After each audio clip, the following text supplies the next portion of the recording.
Hi friends, welcome to not వైద్యం. ఈరోజు మనం చాలా మంది కూడా రతి సమయంలో వీర్యం చాలా తక్కువగా వస్తుందని, బొట్లుగా వస్తుంది అని, అసలు చాలా తక్కువ మోతాదులో ఉందా లేదా అన్నట్టుగా వస్తుందని, లేదా కొంతమంది నీరులాగా పల్చగా నీళ్ళలాగానే ఉంటుంది అని, సో దీనివల్ల చాలా ఇబ్బందులు, భయంగా ఉంది, పిల్లలు పుడతారా లేదా అని, లేదా కౌంట్ తక్కువగా ఉంది అని, ఇలా చాలా రకాలైనటువంటి ఈ వీర సమస్యలకు చాలా మంది నాకు కాల్ చేస్తూ ఉంటారు.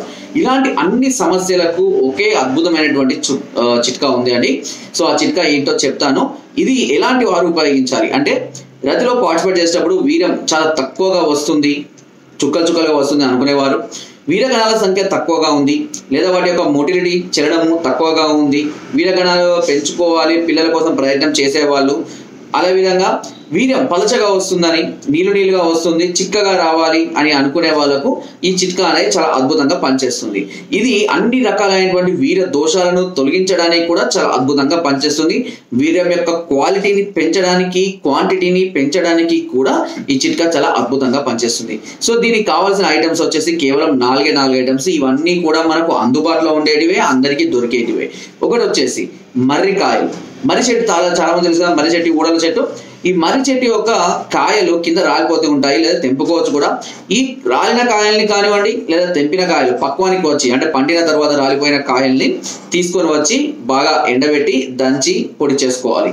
లేదా మర్రి కాయల చూర్ణం అని మనకు ఆయుర్వేదంలో లభిస్తుంది, అంటే ఆయుర్వేదిక్ షాపులలో కానీ ఆన్లైన్లో కూడా లభిస్తుంటాయి. ఈ మర్రికాయల చూర్ణాన్ని కూడా తీసుకోండి. ఈ ఒక మర్రికాయల చూర్ణం 50 గ్రాములు, అన్ని సమమోతాదులో తీసుకోవాలి. మర్రికాయల చూర్ణం ఒకటి. రెండోది పల్లేరు చూర్ణం కూడా చాలా అద్భుతంగా పనిచేస్తుంది. మూడవది దూలగొండి చూర్ణం. ఈ దూలగొండి చూర్ణము, పల్లేరు చూర్ణము, ఈ రెండు కూడా అన్ని రకాల ఆయుర్వేదిక్ షాపులలో చాలా ఈజీగా లభిస్తాయి.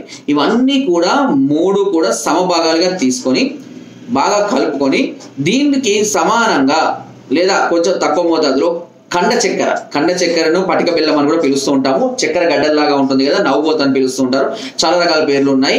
సో దీనిని మెత్తగా దంచి చూర్ణంగా చేసుకొని, ఈ వీటి మోతాదు అంటే 150 గ్రాములు అయింది. 75 గ్రాముల మోతాదులో ఈ కండ చక్కెరని అందులో కలుపుకొని రోజు ఒక చెంచా మోతాదులో ఉదయం పూట పరికడుపున గోరువెచ్చటి పాలలో కనుక తీసుకుంటూ ఉండాలి. ఇలా ప్రతిరోజు తీసుకుంటూ ఉంటే ఇది వీర్యాన్ని ఎక్కువ మోతాదులో వృద్ధి చేస్తుంది. అదేవిధంగా వీర్యం క్వాంటిటీని పెంచుతుంది. క్వాలిటీ అంటే వీటి యొక్క యాక్టివ్ మోటిలిటీ చెరడాన్ని కూడా పెంచడానికి, అదేవిధంగా వీరకణాల సంఖ్యను వృద్ధి చేయడానికి కూడా ఈ చిట్కా అనేది చాలా అద్భుతంగా పనిచేస్తుంది, without any side effects. So కొంతమంది ఏమంటారని అనుకుంటారంటే, రతిలో కలిసేటప్పుడు ఎక్కువ మోతాదులో వీర్యం రావాలి అని అనుకునే వాళ్ళు చాలా అధికంగా ఉంటారు. కొంతమందికి వీర్యం తక్కువగా ఉంటే స్త్రీకి లోపలికి వీర్యం వెళ్తుందో లేదో, వీర్యం ఎక్కువగా వస్తేనే వీర్యం లోపలికి వెళ్తుంది అని అనుకునే వాళ్ళు కూడా ఉంటారు. సో వీర్యం అధిక వృద్ధి కావాలి అని అనుకునే వారికి ఈ చిట్కా అనేది చాలా అద్భుతంగా పనిచేస్తుంది. ఒకవేళ మీకు ఆల్రెడీ వృద్ధి ఉన్నా ఇంకా ఎక్కువ వస్తుందని ఆశలు అయితే పెట్టుకోవద్దు. దానికి కొంత మోతాదు, మనకు కొంత స్టామినా అనే దాన్ని బట్టి అది వృద్ధి అవ్వడం అనేది జరుగుతుంటుంది. కాబట్టి ఈ సమస్యలతో బాధపడేవారు ఈ చిట్కాను ఫాలో అవ్వండి. ఈవెన్ పిల్లల కోసం ప్రయత్నించే వాళ్ళు, అంటే వీరకణాల సంఖ్య తక్కువ ఉంది, పిల్లల కోసం ట్రీట్మెంట్ తీసుకొని అలా ప్రయత్నించే వాళ్ళు కూడా ఈ చిట్కాను కూడా ఫాలో అవ్వచ్చు. ఎలాంటి సమస్యలు, సైడ్ ఎఫెక్ట్స్ ఉండవు. ఓకే, సో ఇది ఫ్రెండ్స్, ఈ అద్భుతమైన చిట్కాను మీరు ఫాలో అవ్వండి, తప్పకుండా ఈ సమస్యలన్నీ క్యూర్ అవుతాయి. మరి ఇంకా ఏమైనా సమస్యలతో మీరు బాధపడుతున్నా, మరే ఈ రకమైన ఇబ్బందులు, లేదా జీరో కౌంట్, అజోస్పర్మియా ఇలాంటి సమస్యలతో కనుక బాధపడుతున్నట్లయితే ఒకసారి మమ్మల్ని సంప్రదించండి. దానికి సంబంధించినటువంటి సలహాలని, సూచనల్ని, అవసరమైన మెడిసిన్స్ కూడా మేము అందిస్తాము. ఒకవేళ మమ్మల్ని నేరుగా కలవాలి అనుకుంటే కనుక కింద డిస్క్రిప్షన్ లో మా యొక్క అడ్రస్ కూడా ఉంటుంది, నేరుగా అడ్రస్ కూడా రావచ్చు. అండ్ మీరు ఏదైనా సమస్య తెలియచేయాలి అనుకున్నా కూడా మాకు వాట్సాప్ ద్వారా, కింద స్కూల్ నెంబర్స్ కి ఫోన్ ద్వారా కానీ వాట్సాప్ ద్వారా కానీ మీ సమస్యలు తెలియవచ్చు, లేదా కామెంట్ ద్వారా కూడా నాకు తెలియచేయవచ్చు. సో ఫ్రెండ్స్, నా వీడియో కనుక మీకు నచ్చినట్లయితే ఒక లైక్ చేయండి, షేర్ చేయండి, అండ్ సబ్స్క్రైబ్ చేయడం మాత్రం అస్సలు మర్చిపోకండి. కింద డిస్క్రిప్షన్ మన గ్రూప్ లింక్ ఉంటుంది, లింక్ ద్వారా జాయిన్ అవ్వండి. మరెన్నో అద్భుతమైన చిట్కాలు అందులో ఎప్పటికప్పుడు పంపిస్తూనే ఉంటాను. Thank you.